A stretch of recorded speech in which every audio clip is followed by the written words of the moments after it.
Okay, imagine this. You're an auditor, and you've just uncovered a massive fraud. You've followed the breadcrumbs, and they lead right to the top, to the chief financial officer. The evidence you're holding is like a ticking time bomb.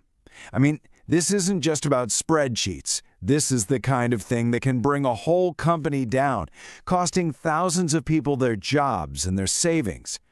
So what do? Well, welcome to the Boardroom Brawl, the high-stakes showdown we're going to break down step by step.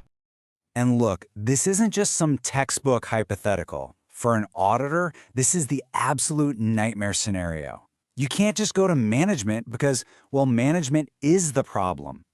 Every single move you make from this point on is absolutely critical.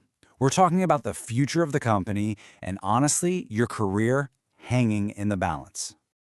So, what's the play? Burying it is out of the question, that's for sure. And confronting the CFO directly? Way too risky. There's really only one path forward. You have to escalate. You have to bypass the compromised executives and go straight to the very top, to the highest level of oversight in the entire company. And really, this isn't even a choice. It's a professional obligation. When fraud is coming from inside the C-suite, the normal chain of command is completely broken. Your only option is to go above them, to the people whose entire job is to hold management accountable. So you make your first move, and it's a big one. You pick up the phone and you call an emergency meeting. Not with just anyone, but specifically with the audit committee of this company, Titanium Robotics.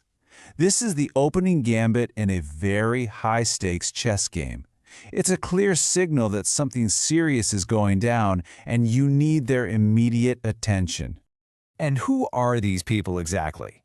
Well, in the auditing world, we've got a specific term for them. TCWG, which stands for those charged with governance. You can just think of them as the board of directors, or in this case, the audit committee. They are the final backstop. They're the ones who oversee everyone, including the CEO and the CFO. They're the final line of defense. All right, the meeting is on the books. The stage is set for a major confrontation. And this isn't going to be just a simple PowerPoint presentation. Oh no, this is a showdown where your professional standards are both your shield and your sword, and you're about to invoke a crucial rule. Auditing Standard 260. So picture the scene, right? You're in a top-floor, glass-walled boardroom. The whole committee is there, waiting. But then the door opens, and the CFO himself walks in.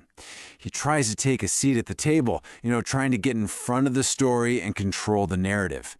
This is the first big test of your resolve. And this is where you draw the line in the sand. You politely, but very firmly, invoke the standard. By saying you are required to speak to them directly and independently, you're not just making a suggestion. You are asserting your professional authority, an authority that, in this very specific context, actually supersedes the CFO's rank. The chairman gets immediately. He nods to the CFO, who, let's be honest, has no choice but to get up and leave. That little click of the door shutting, that is the sound of a massive power shift. You've done it. You have now secured a direct, uncompromised channel to the board. The first battle, it's been won. Okay, so the room is finally secure. It's time to present what you found. But your strategy here has to be deliberate.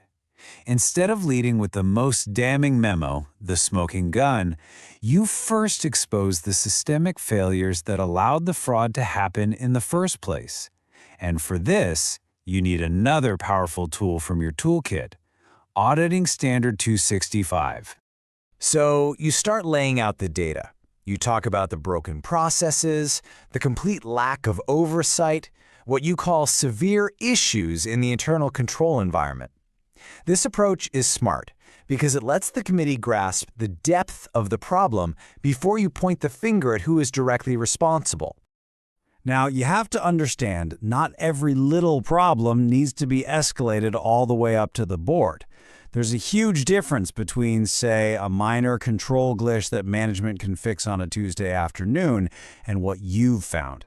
This is no glitch. This is what the standards call a significant deficiency. So what exactly is this line in the sand? I mean, what makes a problem a significant deficiency? Understanding this definition is totally key because it explains why this situation demands such a serious, over-the-head response. It's the technical term for a problem so big it has to go straight to the top. So here's the official definition from SA 265. Now, the most crucial part of this whole sentence is in the auditor's professional judgment.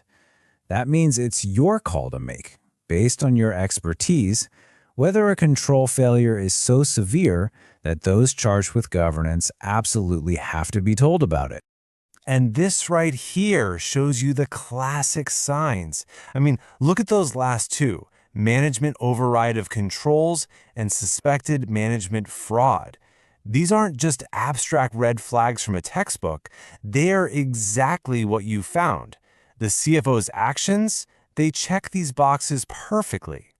So armed with this clear definition and all the evidence to back it up, you move to the final, most formal step of the meeting.